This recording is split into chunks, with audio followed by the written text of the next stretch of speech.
Alle Tools haben dieselbe Versuchung, dieselbe Herausforderung für uns. Wir können uns in ihnen verlaufen und sie nicht als Sprungbrett verstehen, weil das Tool selbst ist ja nicht die Wahrheit, sondern es zeigt auf die Wahrheit. Hallo, ich bin Peri Soilu und du bist hier beim Happy Cool Off Podcast, dein Podcast für mehr Lebenssinn, Bewusstsein und Klarheit. Wie immer freue ich mich, dass wir hier kurz zusammenfinden für eine weitere Folge vom Podcast. Heute habe ich ein kleines Experiment mit dir vor. Normalerweise nutzen wir ja immer unseren guten Freund, Ein Kurs im Wundern, um in die Tiefe zu gehen. Und heute begleitet er uns im Hintergrund, will ich jetzt mal sagen, weil der uns ja immer im Hintergrund begleitet, ganz unoffensichtlich, obwohl doch dann offensichtlich, je nachdem, wie du in der Welt bist, weiß man ja, was du lehrst. Aber heute wollen wir nicht Ein Kurs in Wundern als unser Hauptinstrument nehmen, um in die Tiefe zu gehen, sondern die Gene Keys. Vielleicht hast du es ja auch schon mitbekommen, dass ich seit einiger Zeit auch die Gene Keys, also die Genschlüssel nutze, um in die Tiefe zu geben, um mich selbst zu klären. Die Genschlüssel sind eine Reise der Selbstklärung, will ich jetzt mal sagen. Sie sind ein weiteres Tool, ein Werkzeug, was du nutzen kannst, um die Welt des Ego hinter dir zu lassen, aber sie sind genauso wie Ein Kurs im Wundern ein Werkzeug. Und je nachdem, wer du bist, hast du verschiedene Präferenzen, welche Tools, welche Werkzeuge dir da am besten gefallen, will ich mal sagen, um wieder den Weg zurück nach Hause einzutreten. Aber alle Tools haben dieselbe Versuchung, dieselbe Herausforderung für uns. Wir können uns in ihnen verlaufen und sie nicht als Sprungbrett verstehen, weil das Tool selbst ist ja nicht die Wahrheit, sondern es zeigt auf die Wahrheit. Also da kannst du Ein Kurs im Wundern nutzen oder die Genschlüssel oder Meditation, was auch immer dir da einfällt, auch Waldspaziergänge, wie dem auch sei, irgendetwas, was dich an deine wahre Natur erinnert und dich damit zurückverbindet und dich daran erinnert, dass nur das Hier und Jetzt, also die Gegenwart, der einzige Zeitpunkt ist, der wahr ist und dich mit allem verbindet und du im Grunde genommen nicht ein Mensch bist, sondern ein unsterbliches Bewusstsein, das diese Erfahrung gewählt hat. Das ist, was alle Tools, zumindest die Tools, die mich ansprechen, gemeinsam haben. Also, dieses kleine Experiment, was ich heute mit dir vorhabe, ist, dass wir heute mal den Kurs etwas zur Seite legen und die Gene Keys in den Mittelpunkt rücken. Ich hoffe, du hast Lust darauf. Erstmal möchte ich mit dir kurz nochmal gemeinsam erinnern, was sind die Gene Keys überhaupt? Und dann würde ich gern ein Beispielprofil nehmen, weil die Gene Keys arbeiten ja mit Genschlüsselprofilen. Und das Profil, welches ich in dieser Folge nutzen will, ist das Profil von Ram Dass. Deswegen werden wir auch so ein bisschen auf die Biografie von Ram Dass gucken, falls du nicht weißt, wer Ram Dass ist. Und dann, schauen wir mal, ob dich die Genschlüssel ansprechen oder nicht. Eine kurze Durchsage in eigener Sache. Weißt du eigentlich, dass wir auch dieses Jahr gemeinsam durch das Übungsbuch von Ein Kurs im Wundern reisen? Die Gruppe heißt Starke Gefährten. Wir wollen uns gegenseitig an das Wesentliche erinnern, während wir das Übungsbuch von Ein Kurs in Wundern durcharbeiten. Also, falls du dieses Jahr am 1. Januar auch sehr euphorisch mit dem Übungsbuch begonnen hast und merkst, die Euphorie ist so langsam abgeebbt oder du hast sogar tatsächlich eine Pause eingelegt oder falls du nicht mehr alleine durch das Übungsbuch von Ein Kurs in Wundern reisen willst, dann komm gern dazu unter www.patreon.com/365 Tagewunder findest du alle Informationen. Ich freue mich, wenn du zu unserer Kursgruppe kommst.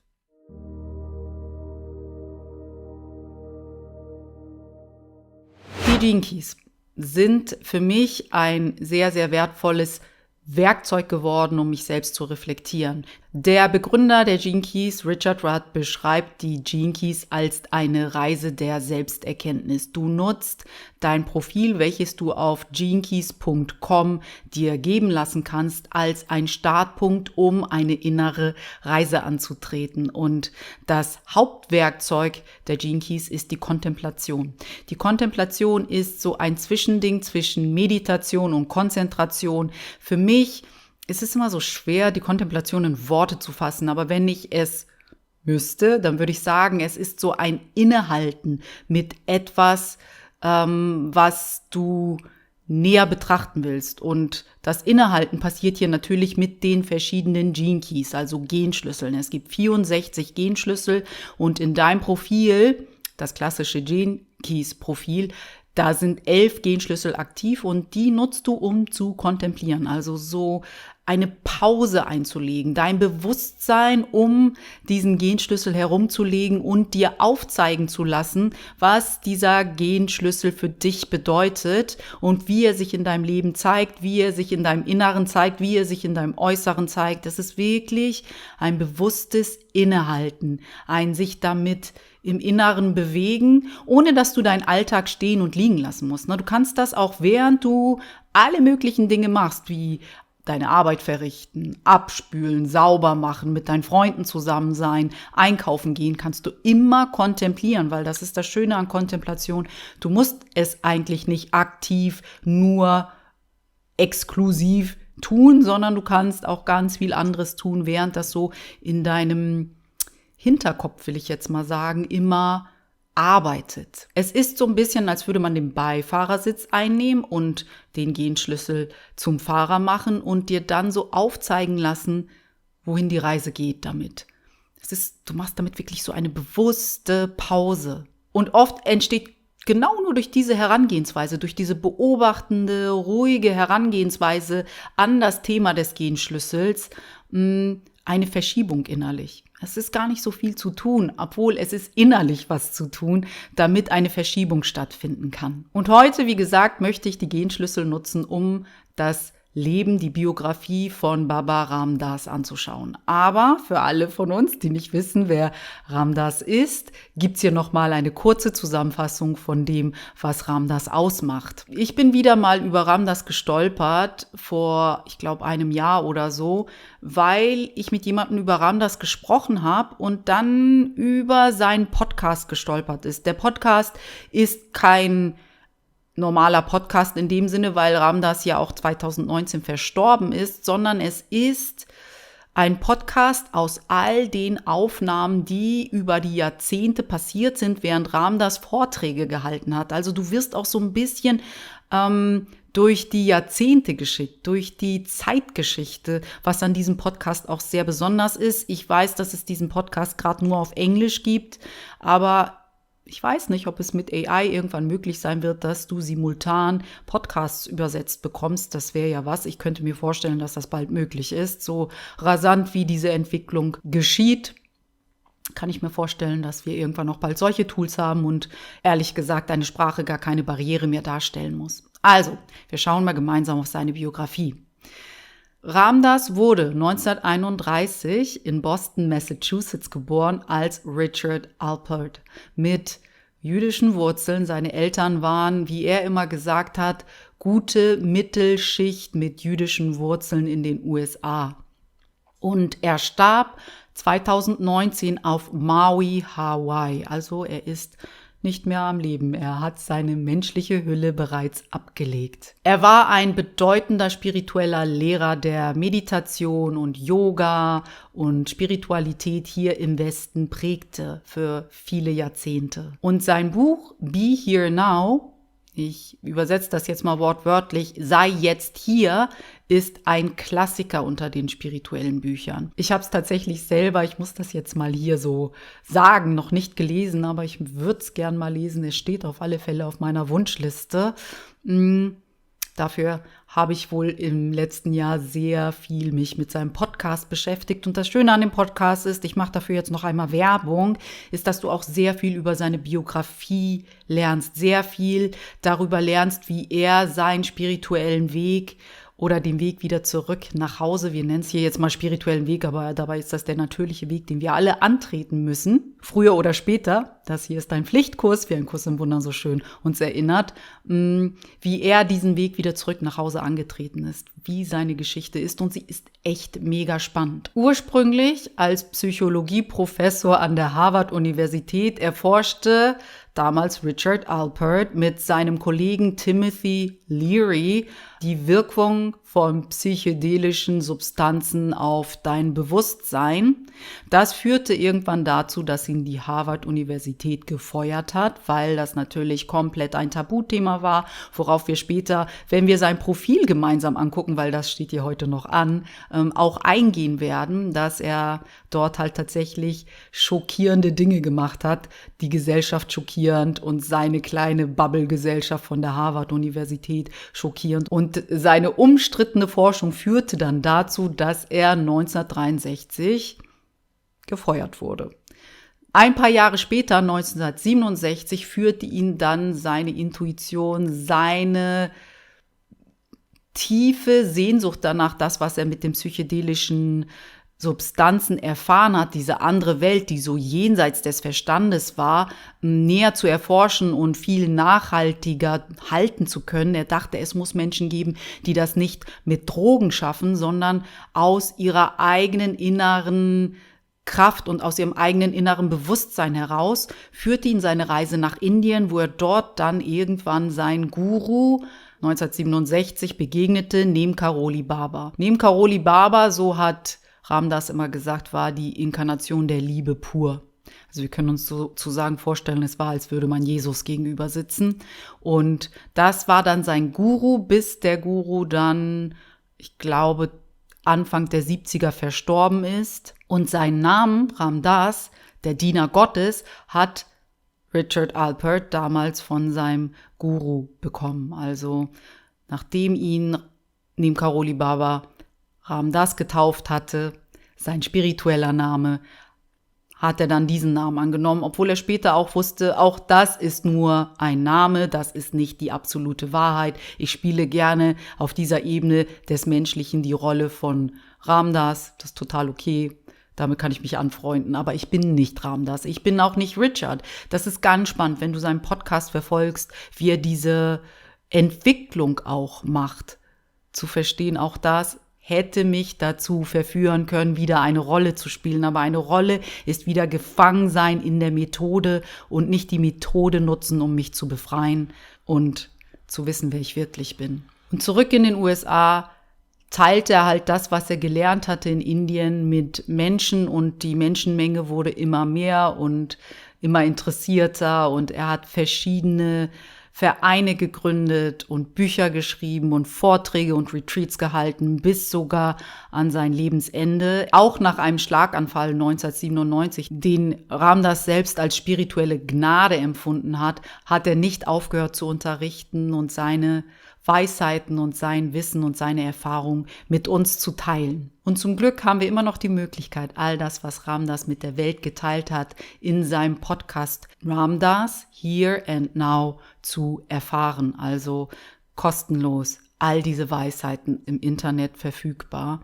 Ram Dass Here and Now. Und der Verein, der rund um Ram Dass existiert hat, den gibt's immer noch und der hält weiterhin Retreats und Satsangs online und offline.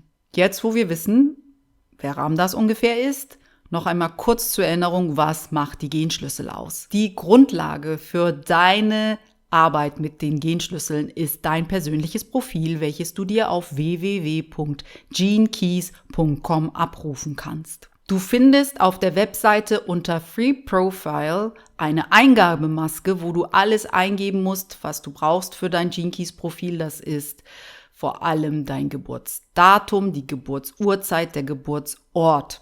Und dann spuckt dir das System ein Profil aus mit 11 aktiven Genschlüsseln und die nutzt du für deine Kontemplation. Aber bevor wir uns das Genschlüsselprofil von Ram Dass anschauen, hier nochmal ein kleiner Hinweis. Die Genschlüssel sind kein Tool, also kein Werkzeug, womit du normalerweise Readings durchführst. Also das, was ich gleich mit Ram Dass Profil mache, ist nicht das, was üblicherweise passiert. Es ist eher ein Tool, was du nimmst, um in die Tiefe zu gehen, um dich selbst zu reflektieren, um dich selbst zu klären. Und es gibt Gene Keys Guides, das bin ich auch. Ich bin ein Gene Keys Guide und ich kann dich sozusagen auf deinem Weg durch die Reise mit deinem Profil begleiten, mit sinnvollen Fragen oder Dingen, wie ich bestimmte Gene Keys verstehe, nicht, weil das dann in Stein gemeißelt ist, sondern um dir zu helfen, deine Kontemplation zu vertiefen, um gemeinsam zu schauen, hey, was für Fragen, welche Aspekte von dem Genschlüssel können wir nochmal angucken, wie können wir diesen Genschlüssel nochmal beleuchten, damit du tiefer gehen kannst mit dieser Materie. Also es ist normalerweise kein Reading-Tool, ich mache das hier mal nur exemplarisch, weil ich tue das tatsächlich öfter mit Profilen von bekannten Menschen, einfach um mein Wissen mit den Genschlüsseln zu vertiefen. In dem Sinne gibt es eine Parallele zu Ein Kurs in Wundern, weil du bist dein eigener Guru. Es ist so viel Freiheit und Interpretationsmöglichkeit bei dir, weil die Gene Keys, so wie Ein Kurs in Wundern auch, uns vertrauen, dass die Macht und die Kraft und die Weisheit in uns ist. Sie wollen uns dazu anregen, wieder auf unsere Weisheit zu vertrauen, wieder auf unsere innere Stimme zu vertrauen und sind dafür ganz offen und viel weniger greifbar manchmal als andere Tools wie Human Design zum Beispiel. Ich glaube, deshalb ist Human Design auch so populär gerade, weil es mehr diese Zahlen, Daten, Fakten, das ist die Art, wie du bist, Punkt, vertritt als hier, das ist eine Grundlage, mit der du selbst durch deine Weisheit und deine Interpretationsgabe in die Tiefe gehen kannst. Das ist so ein bisschen offener mit den Gene Keys, somit wie Ein Kurs in Wundern auch. Da ist ganz viel Freiheit und manche von uns mögen diese Freiheit nicht. Was wir jetzt nach all diesen Erklärungen wagen, ist ein kleines Experiment. Ich möchte mit dir das Gene Keys Profil von Ram Dass angucken und meine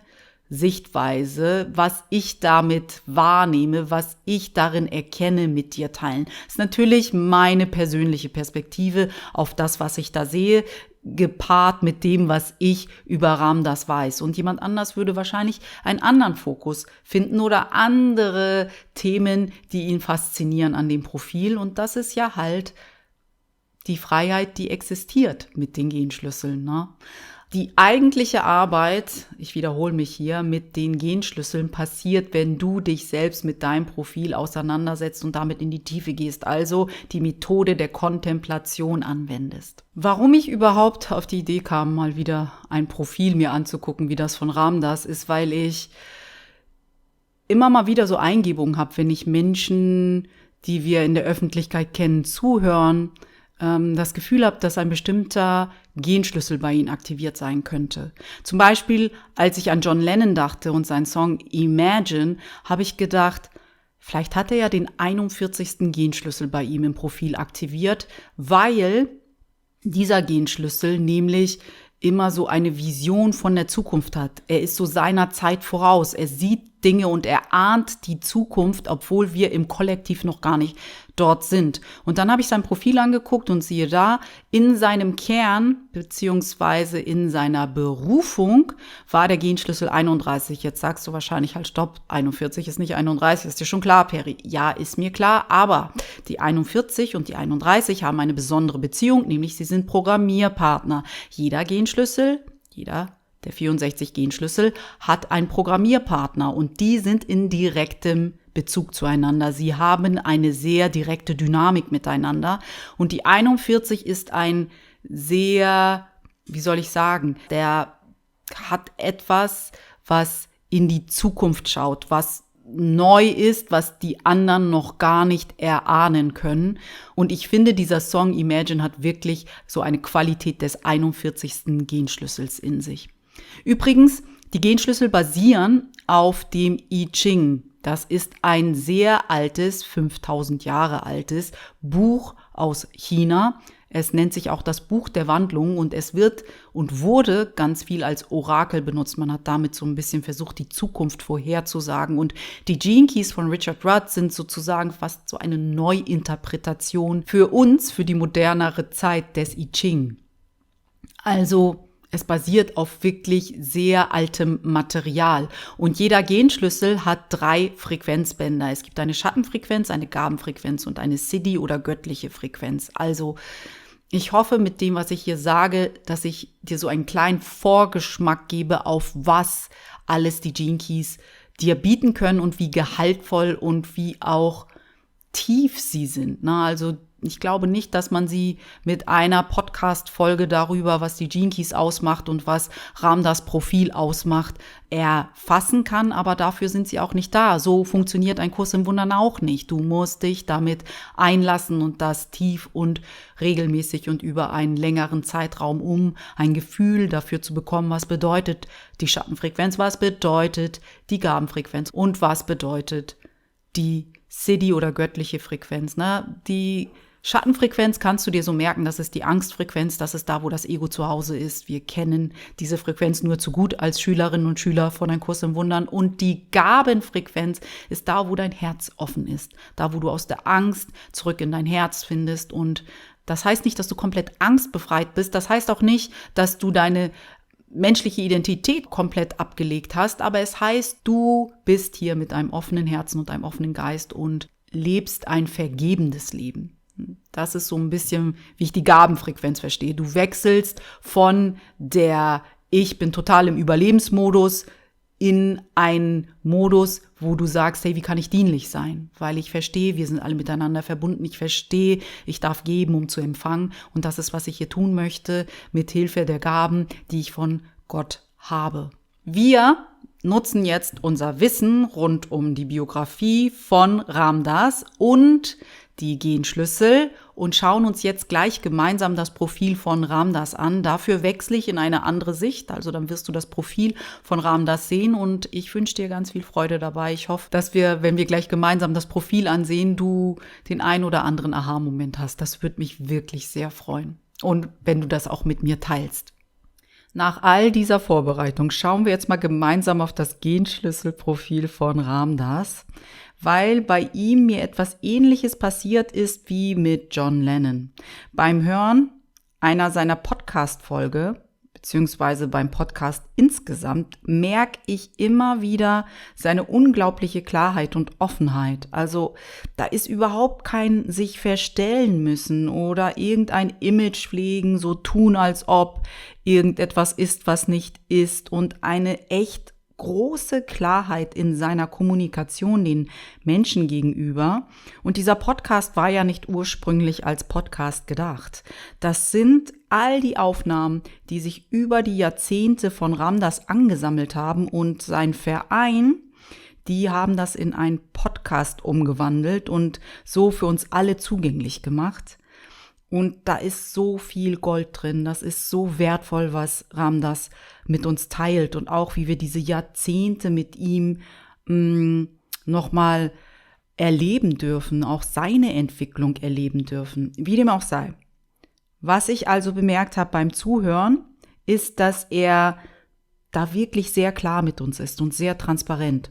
Und dann habe ich dabei gedacht, als ich ihm so zuhörte, wie er über seine früheren Neurosen sprach, auch die für ihn noch spürbar waren, wenngleich sehr stark abgeschwächt. Er hatte wirklich gar nichts zu verbergen aus meiner Sicht. Das war sehr, sehr klar. Es war nicht so, schaut mal her, ich bin voll erleuchtet und ich erzähle euch aus der Erleuchtung heraus, wie das Leben funktioniert, sondern er war einfach da, präsent, authentisch, echt.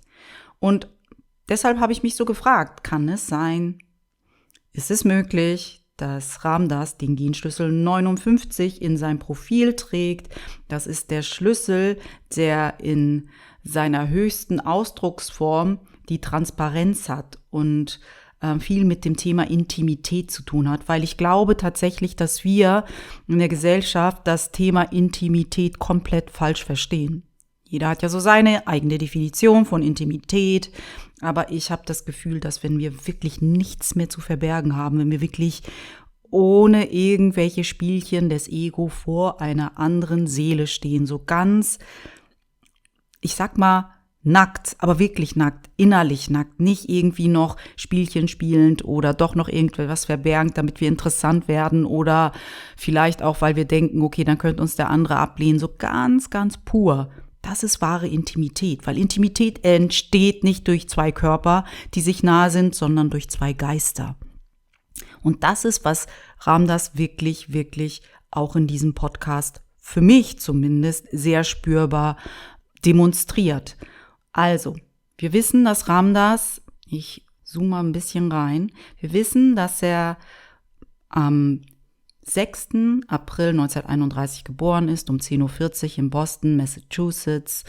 Und damit müssen wir auch nicht rätseln, ob das jetzt ein akkurates Profil ist, weil die Geburtszeit scheint sehr akkurat zu sein. Und ich konnte erstmal in seinem Gene Keys Profil, wie du selber auch überblicken wirst, den 59er Genschlüssel gar nicht finden, obwohl ich den Genschlüssel tatsächlich in seinem Human Design Profil finden konnte. Ich schaue nämlich auch manchmal auf das Human Design Profil eines Menschen, den ich besser verstehen möchte. Bei Ram Dass dachte ich, hey, die 59 mit dem Thema der Intimität und wie wahre Intimität funktioniert, scheint bei ihm sehr präsent zu sein, war aber nicht in seinem klassischen Gene Keys Profil, wobei es ja im Human Design Profil war.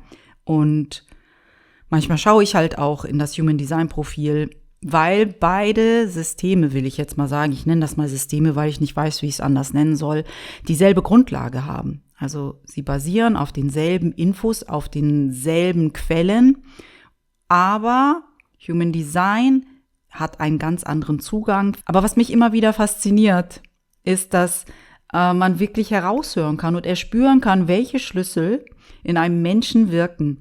Es gibt 64 Genschlüssel, ne? Also es gibt 64 Hexagramme aus dem I Ching, 64 Tore im Human Design.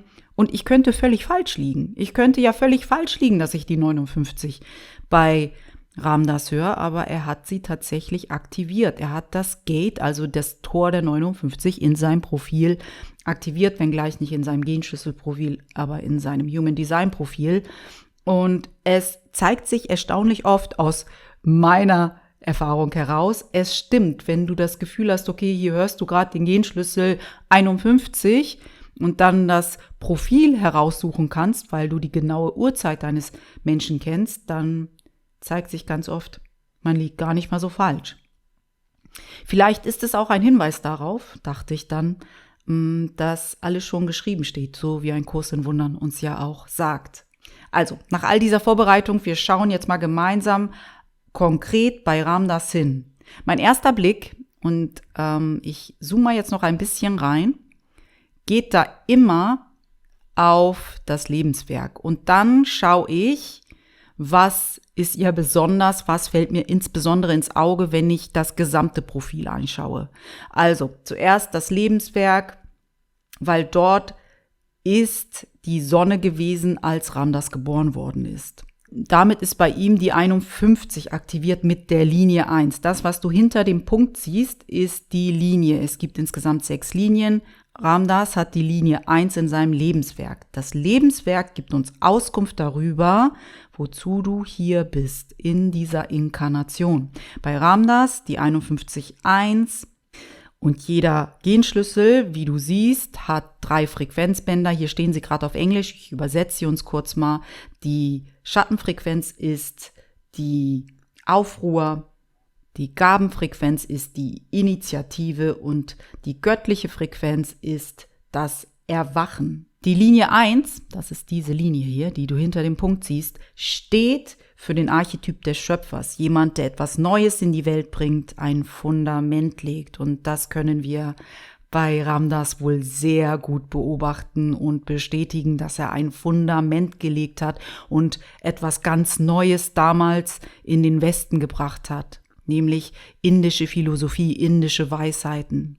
Spannend ist auch, dass Ram Dass 4-mal, du siehst es hier im Lebenswerk, hier in der Evolution, außerdem noch in der Kultur und im Kern, 4-mal die Linie 1 hat. Die Linie 1 bringt immer zum Ausdruck, dass Menschen sehr das Talent besitzen, in die Tiefe zu gehen mit einer Materie und einen Fokus auf die persönliche Erfahrung legen.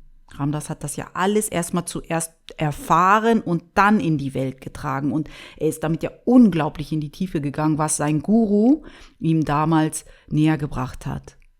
Also der ist ja überhaupt nicht mehr von diesem Weg abgekommen, als er einmal verstanden hat, was ist eigentlich meine Lebensaufgabe hier, nicht Harvard-Professor zu sein, sondern diese indischen Lehren, die mir mein Guru näher gebracht hat, und wegkommen aus dem Verstand und im Hier und Jetzt zu sein und alles zu lieben und alle zu lieben, in den Westen zu tragen. Das ist meine wahre Aufgabe und ich muss es selber für mich in der Tiefe lernen und erfahren, damit ich es dann erst in die Welt tragen kann.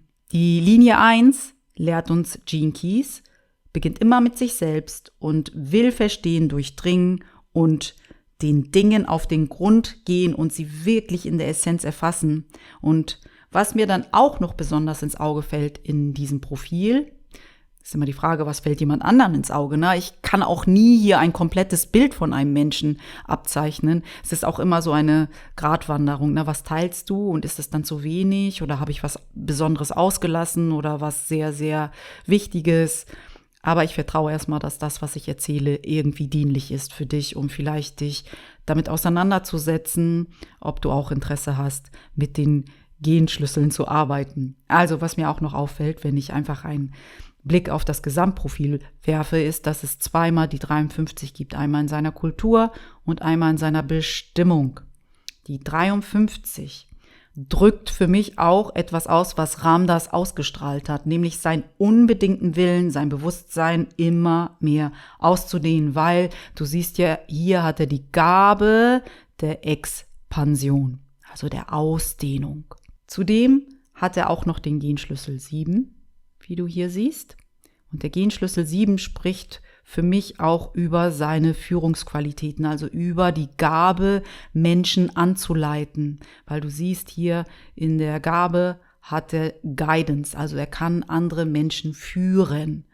Natürlich gibt es auch immer die Schattenversion von diesem Genschlüssel und hier ist das die Trennung. Ne? Wenn er nicht in seiner Gabe ist, dann bringt er mit seiner Präsenz die Leute eher in die Trennung als in die Einheit, als in die Zusammenkunft. Aber das ist bei Ram Dass ja gar nicht der Fall. Sogar nach seinem Tod gibt es eine Community, die sich mit seiner Arbeit und mit dem, was er uns hinterlassen hat, auseinandersetzt und es in die Welt trägt. Und eine Sache hat Ram Dass ihn aufgetragen, nämlich, dass er nach seinem Tod immer noch so gerne möchte, dass Menschen zusammenkommen, um gemeinsam zu sein, um gemeinsam die Verbundenheit zu spüren, die uns in Wahrheit ausmacht. Also es gibt immer noch Satsangs, virtuell und auch offline, die sein Vermächtnis immer noch in die Welt tragen. Sonst finde ich auch, dass seine Kommunikation vor allem von der Transparenz geprägt war.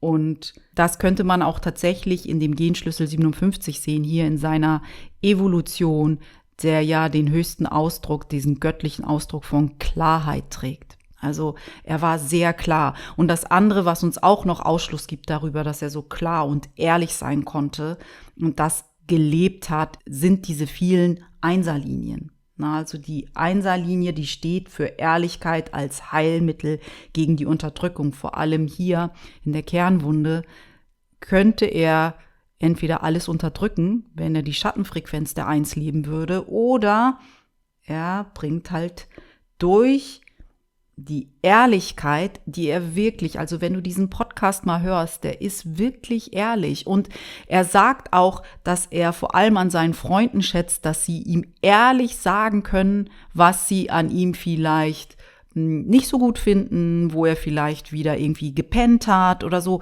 Der hat tatsächlich Ehrlichkeit als Praxis gelebt und zwar gewollt, dass seine Freunde ihm sagen, sag mir bitte ehrlich, wo ich wieder irgendwie einen blinden Fleck habe. Das hat er wirklich gelebt. Also diese Ehrlichkeit, die wir vor allem in der Linie 1 seiner Kernsphäre sehen, das war wirklich etwas Gelebtes für ihn. Das war nicht irgendwie Theorie. Und er kannte die Gene Keys ja nicht. Der hat sich auch dafür gar nicht interessiert. Die Linie 1 hatte ihren Weg gefunden. Dann hat er ja den 59. Genschlüssel in seinem Neptun. Also der ist sozusagen in seinem Profil aktiviert durch Neptun. Das ist ja das Symbol, wo ich schon anfangs war, der wahren Intimität. Und die entsteht, wenn du wirklich nichts mehr verstecken möchtest oder musst oder keine Angst mehr hast, transparent zu sein. Wir gehen jetzt noch mal kurz zu seinem Lebenswerk zurück. Hier ist ja der Genschlüssel 51 und im Human Design trägt dieses Tor auch den Namen Tor des Schocks. Ein Hinweis darauf, dass Ram Dass durch seine sehr unkonventionellen Methoden und unkonventionellen Entscheidungen auch Menschen erschütterte. Du kannst sie, wenn du in der Schattenfrequenz bist, natürlich auch so erschüttern, dass es wirklich, wirklich schockierend ist. Aber du kannst sie auch erschüttern zu einem Erwachen hin, will ich jetzt mal sagen. Und auch das hat Ram Dass ja später getan, aus meiner Sicht. Erstmal hat er durch seine ganzen Experimente an der Harvard-Universität mit den psychedelischen Substanzen bestimmt viele Leute schockiert, weil Harvard, das war alles sehr, wie soll ich das sagen, konservativ. Und auf einmal kommt da jemand und führt Experimente durch im Namen der Wissenschaft mit Substanzen, die noch total tabu waren. Das ist natürlich schockierend und das hat die 51. Sie kann schockieren, sie kann auch selbst schockiert werden und er wurde ja sozusagen auch schockiert, als er diese psychedelischen Substanzen genommen hat und auf einmal eine Welt erfahren hat, die ganz weit weg von dem Verstand und dieser Logik und dem Intellekt war, die er hatte, um sich eine sichere Welt zu bauen. Ich bin Harvard-Professor, ich bin voll klug, das ist meine Sicherheit. Und auf einmal macht er Experimente mit diesen psychedelischen Substanzen und merkt, oh mein Gott, das ist eine Welt, die ist jenseits von meiner Logik, jenseits von meinem Verstand, jenseits von diesen konventionellen und sehr konservativen Hierarchien, die ich hier habe. Und gehe ich damit und folge meiner Intuition. Da sind wir bei der 57, Programmierpartner der 51. Folge ich meiner Intuition, nämlich dort ist, wo ich wachse, weil das ist die Sphäre meiner Evolution. Wenn ich meiner Intuition folge, dann wachse ich. Oder bleibe ich gefangen in diesem Gefühl von Unruhe und in der Angst und in meinem Verstand, weil ich denke, ich bin dort sicher und überhöre meine Intuition und ergreife gar keine Initiative. Aber bei Ram Dass können wir ganz klar aus seiner Biografie heraussehen, er hat auf seine Intuition vertraut und er hat Initiative ergriffen. Und dadurch, dass er seine Intuition aktiviert hat, wieder auf sie gehört hat, ist er einen ganz anderen Weg gegangen. Er hat diesen Weg von ich bin ein Mensch, der nur auf seinen Verstand hört und die Logik über alles schätzt, zu einem Menschen gegangen, der auf sein Herz hört. Er redet auch ganz viel von Herz in seinem Podcast und er redet auch ganz viel über, dass ihm eine Welt gezeigt worden ist mit seinem Guru, die jenseits des Verstandes ist, die nichts damit zu tun hatte, was seine Eltern ihm beigebracht hatten, wer er war. Er hatte ja in dieser Welt gelernt, jemand zu sein. Und als er auf seine Intuition gehört hat, hat er endlich verstanden, er ist niemand. Und dass die einzige Sicherheit, die wir in diesem Leben haben, im Hier und Jetzt zu sein ist. Und auch dieser Genschlüssel 57 hat ganz viel mit Zukunftsgedanken zu tun und die Angst vor der Zukunft, weil man weiß, dass man die gar nicht lenken kann. So auch die 51, die hat wirklich Angst vor dem Tod. Und das ist auch schon wieder spannend, diese 51 und die Angst vor dem Tod, dass sich Ram Dass in seinem Leben so viel mit dem Tod auseinandergesetzt hat. Der war ganz viel im Hospiz, hat mit AIDS-kranken Menschen gearbeitet, hat Menschen in den Tod begleitet. Ist das nicht spannend, dieser Zusammenhang? Eigentlich hat die 51, dieser Genschlüssel oder das Hexagramm oder das Tor, wie du es auch immer nennen willst, Angst vor dem Tod. Und die, glaube ich, damit hat er sich auseinandergesetzt, weil er wirklich Sterbehilfe geleistet hat. Und die 57 mit der Angst vor der Zukunft, die irgendwann lernen muss durch ihre Intuition, ich kann machen, was ich will hier auf menschlicher Ebene. Ich kann den tollsten Titel wie Harvard-Professor haben und der Hierarchie ganz oben anstehen und trotzdem wird mich diese Angst vor dem Unberechenbaren des Lebens nicht verlassen, weil das nicht durch äußerliche Faktoren zu verändern ist. Ich kann die tollsten Titel haben, ich kann die meiste Macht haben, ich kann reich sein und trotzdem werde ich Angst haben, weil das Leben nicht berechenbar ist. Nur ein Moment ist angstfrei und das ist die Gegenwart. Und ist es nicht interessant, dass sein Buch, was er geschrieben hat, Be Here Now heißt? Sei jetzt hier, die Gegenwart. Ist mega spannend, was du alles aus diesem Genschlüsselprofil lesen kannst. Manche können auch sagen, ja, vielleicht ziehst du das jetzt gerade an den Haaren herbei. Aber ich habe das schon so oft gemacht, du kannst dir das nicht ausdenken, wie das unglaublich schön zusammenspielt. Es ist alles bereits geschrieben, was in dieser Inkarnation für uns die Aufgabe ist. Das Einzige, was verstellbar ist, ist unsere Einstellung zu dem, was uns gegeben wird. Und mit der Einstellung wechselst du von der Angstfrequenz, also von der Schattenfrequenz, so nennt man das in den Gene Keys, zu deiner Gabenfrequenz und lebst die Gabe. Und wenn du die Gabe lebst und immer mehr diese Illusion der Schatten ablegst, wird irgendwann die Gnade dir zuteil, dass du aus dieser göttlichen Frequenz hier bist und überhaupt nichts mehr persönlich nimmst. Da ist keine Angst in der göttlichen Frequenz und keine Persönlichkeit, weil all das ist sozusagen schon durchlebt. Was ich jetzt noch einmal machen möchte zum Abschluss dieser Folge, ist ein Abschnitt über den Genschlüssel 51 mit dir teilen, der ja hier, wie du weißt, in Ramdas Lebenswerk ist, ne? Also die 51. Das ist, warum er hier war auf dieser Erde als Ramdas, als diese Inkarnation. Auf der Webseite der Gene Keys gibt es nämlich zu jedem Profil 4 begleitende Texte, die unsere zentralen Gaben und unsere Lebensthemen beleuchten. Mit Google Translate lässt sich das auch immer ganz leicht übersetzen, falls du denkst, ist ja alles auf Englisch, das ist ja richtig doof.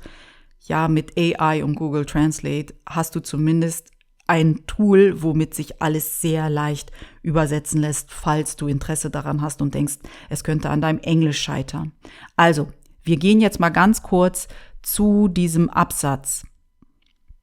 Hier finden wir den Absatz auf Englisch. Ich lese ihn uns mal auf Deutsch vor.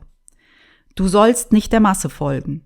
Das ist, was Ramdas als Lebenswerk hat, nicht der Masse zu folgen. Und genau zuerst ist er ja der Masse gefolgt, in dem Sinne, dass er etwas sehr Konventionelles gemacht hat, beziehungsweise etwas sehr Prestigelastiges. Er hat eine Professur angestrebt an einer sehr renommierten Universität.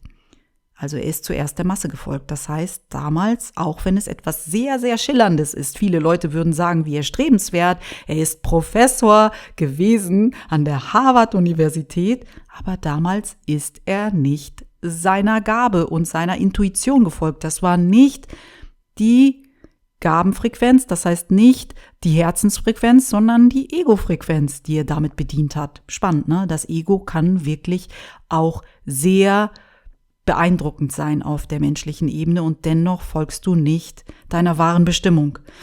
Also, aber irgendwie hat es doch noch mit seiner wahren Bestimmung zu tun, weil sonst wäre er nicht über diese psychedelischen Substanzen gestolpert und wäre dann nicht später daraufhin nach Indien gegangen. Also es hat ja auch alles seine Richtigkeit.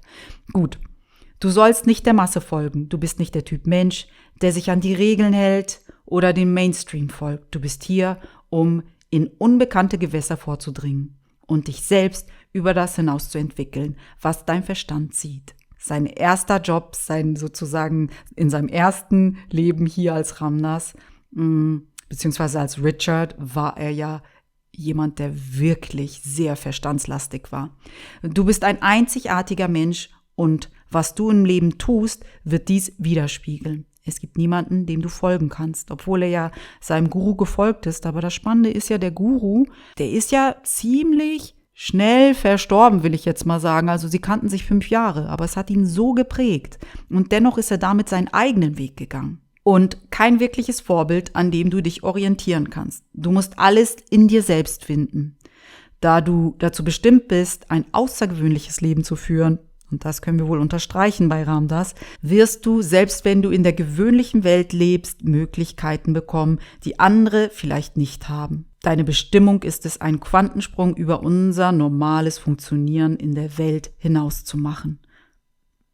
Also ich würde echt sagen, dass ihm das gelungen ist. Und dabei direkt vom Mysterium des Lebens zu trinken. Dabei werden andere dich entweder mit Furcht oder mit Ehrfurcht betrachten, weil du etwas völlig Originelles getan hast. Die einzige Eigenschaft, die du mehr als alle anderen brauchst und die im Überfluss in dir steckt, ist Mut. Also wenn ich das so lese und so nachwirken lasse, dann habe ich das Gefühl, Ramdas ist wirklich seiner Gabenfrequenz gefolgt in diesem Leben und wer weiß, vielleicht irgendwann war er tatsächlich auch in der CD-Frequenz. Das weiß ich nicht. Er weiß es Und das Einzige, was ich noch denke und fühle, ist, wenn ich das so lese, ist, mögen wir alle auch diesen Mut haben, unsere Gaben so ohne Entschuldigung und voller Liebe und Güte und Hingabe, das ist, was ich bei ihm auch wahrnehme, zu leben. Ich bin gespannt, wie das bei dir nachwirkt, dass wir das Profil von Ram jetzt gemeinsam angeschaut haben. Und falls du ein Feedback für mich hast, dann gerne unter dieser Folge hier vom Happy Cool Love Podcast. Teil gerne immer deine Gedanken zu dem, was wir hier besprochen haben. Darüber freue ich mich wirklich sehr. Ansonsten wünsche ich dir eine ganz, ganz wundervolle Restwoche und wir hören uns ganz bald wieder. Deine Peri.